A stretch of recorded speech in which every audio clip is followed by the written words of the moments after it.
Hello and welcome to Basketball Talk Pro. I'm Ron Ecker. I think today is going to be a little bit different. One of the things I've tried to stay away from in Basketball Talk Pro is getting involved in issues that are popular and really have no meaning for us. This program has been designed to be a coach's training tool, primarily to encourage you to train yourself, self-training.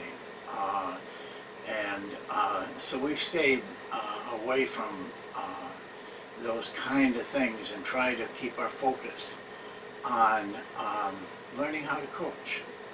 Not only, as I said at the beginning, anybody can find an offense, anybody can find plays, anybody can find drills. Coaching's much more than that, much more than that. So we've tried to involve all of those areas for you. Today, though, there is an event that I think we're going to approach. And the title, of course, tells what I'm going to talk about, and that is Phil Jackson going to the New York Knicks. It's kind of I feel like he's kind of one of us. He spoke to you, and he spoke right to you. He wasn't speaking for the media. He wasn't speaking for fans. He was speaking to you. And if you missed that talk, you should go back, it's in the archives, and listen to it, especially now with the news that's happening, I think today. You'll be seeing this on Tuesday. And even those of you who heard it, I think it would be well with the event that's taking place for you to go back and listen to his words. And I say listen, don't hear him. Listen carefully. He had a lot of intelligence, a lot of Phil Jackson in that talk. And I think as you see how things evolve, you'll understand that. Well, right now there's all kinds of talk. This is a media blitz, and it's a major event for the media, for New York City, for the NBA, for basketball in general. So there's all kinds of talk going on. Can he do this? He's never been an administrator before. What's he, he's got big problems. All of the talk, and it's going to go on and on. But when I listen to him, I can't help but think they're basing their thinking on not Phil Jackson, but on what they see as an average coach. A coach that I like to say is in the box. You can shake that box up and pull out people and put them different spots, and the NBA would change very little. Basketball would not change at all. Phil Jackson's not in that box.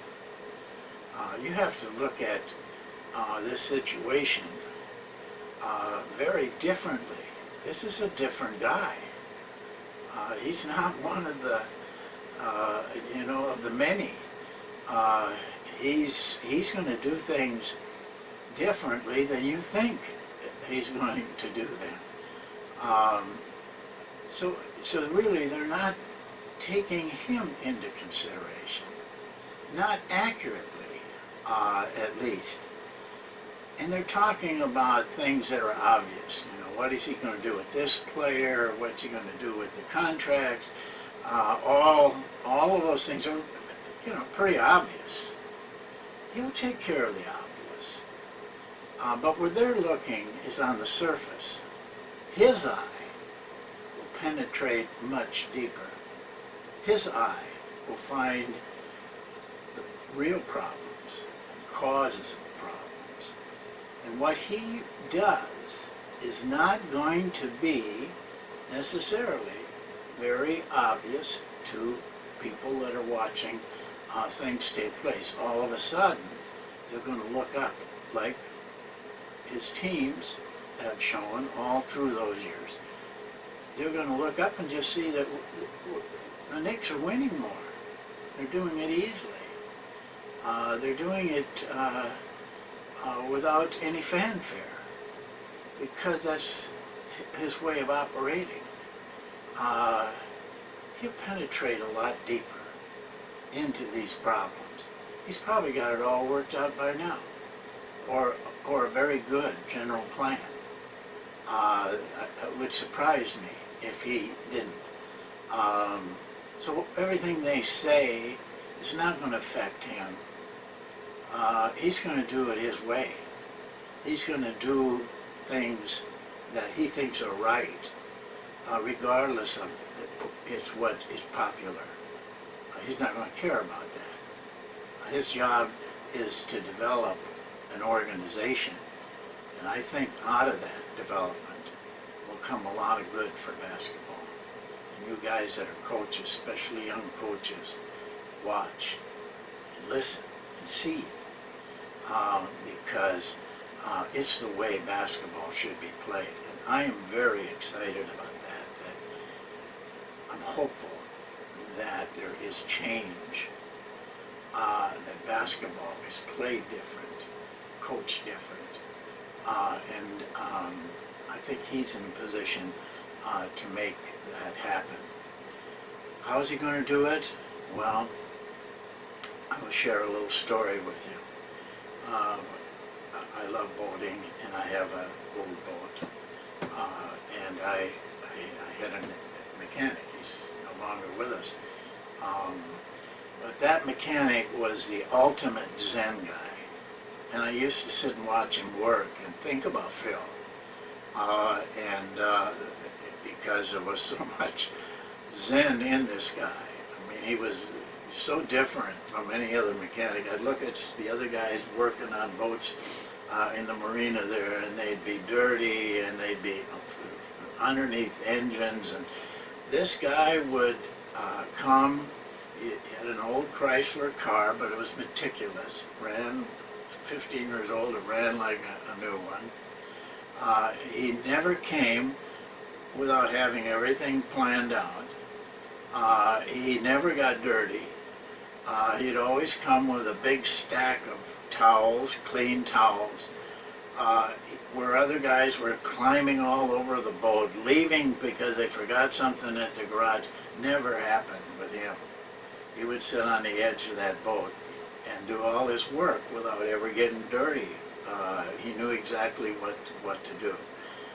One day he told me we had to take the boat out for a ride because he said there's something with the engines I can't quite figure out.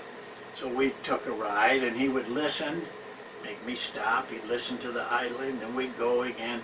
Finally, he said to me, it was one of the times we were stopped, he said, you know, when you have a problem, you usually find it's something very simple that's wrong. He said it might be just tightening a screw, and your problem goes away. You don't even hardly notice it. Well,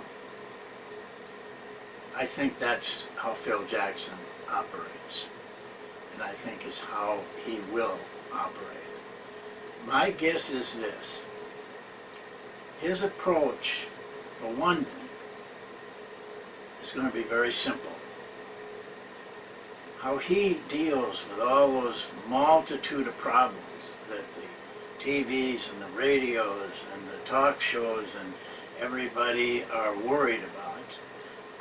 His approach to those problems and how he handles them will be very simple, because that's the way he's done everything, and I don't think he's going to change.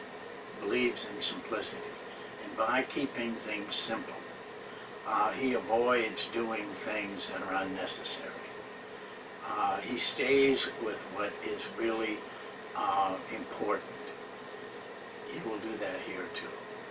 Second thing, I think the solutions he comes up with will be practical. They won't be for show. They will be for results. They will be for getting this organization with an environment that is conducive to winning at a very high level. The other thing I'm almost sure of, the third thing, is that whatever he does is going to be subtle. Probably not even noticeable. All those problems we're talking about, they're talking about, his choice of a solution will probably be so under the radar that people don't even notice it. I just was awed and admired watching him coach. Now, he and I coached against each other for about 4 years. So I saw him at the beginning of his career. But I also scouted his team a lot in the NBA, and I was part of staffs that had to prepare against him. But he had an ability to make subtle moves at the right time. So much talk about the triangle. He was much more than the triangle. If it was the triangle, everybody ought to run the triangle and have the same success. No, it wasn't the triangle. And Phil never really got credit enough for his coaching of his defense. His defense was very well prepared. His defense was very simple, like he did everything, very effective, hardly noticeable to most of the eyes. I never heard anybody talk about it, but I admired how his defense was so effective. He did subtle things. I could give you all kinds of examples because I saw so many of them through the years.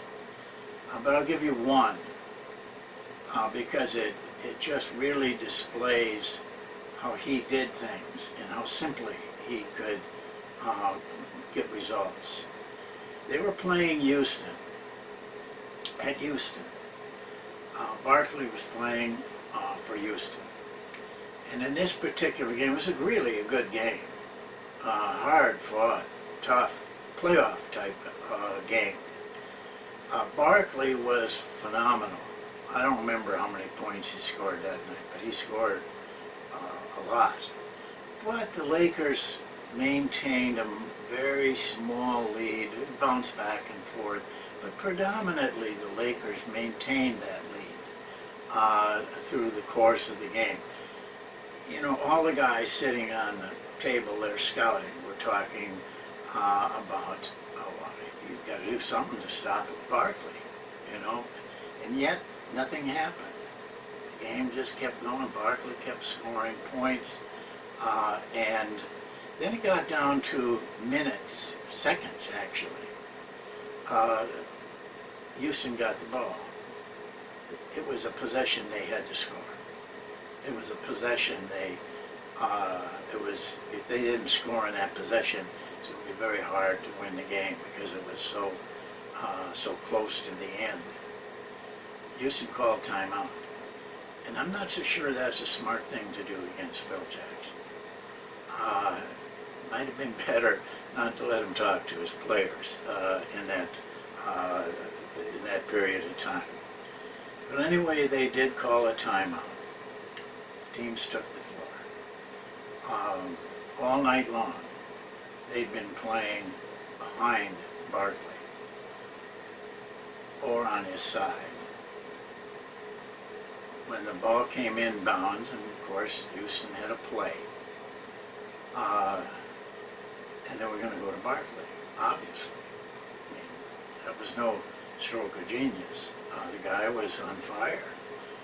And so they set up their play, and the Lakers fronted Barkley. One possession. Only possession. They came out and fronted him. Had they done that the whole game, they'd have found ways to get Barkley the ball. But on that one possession, they couldn't. It just stunned everything, stopped the whole play. Lakers got the ball. I think it was a bad shot taken because the clock. They had to take the shot. They got the ball, got fouled, so they won by 3 or 4 points. But one possession, one simple move that nobody sitting on that table even noticed. That's the Phil Jackson. That's how Phil Jackson will approach this problem. He'll find they're worried about coaches, they're worried about players. You know what? On that New York roster, he'll find a player or two that is valuable, where they probably are unnoticed at this point. And he may not go with who the stars in making his approach to it. They're forgetting there was more to him than the triangle. There's more to him than what he was running on the floor. There was a specialness. He took the game to a new level. And I'm hopeful, for everybody that's listening here, you coaches, I'm hopeful that it because it's New York City, because it's the mecca of basketball, the most visible city in the world, that the results that he gets will spread throughout basketball, and more coaches will try to be like him, not exactly like him, because everybody should be their own person, but to see the concepts and to see how the training that he has undergone and taken to a new level can be applied throughout basketball. I see this as a great opportunity for basketball. We'll let it play out, but remember this. He came to you guys, not to the media. He came and gave you a talk. And if you listen carefully to what he said, you'll find there was a lot of wisdom in that talk. He displayed a lot of things about how he succeeded that probably very few people, other than the people that were honored to hear that talk, for 15 minutes, 20 minutes maybe is all he took. But it's sitting in the archives. It's valuable. So let's wait and see what happens. I'll see you next time. We've been honored and to have him, and we wish him the best, and basketball the best. Thank you.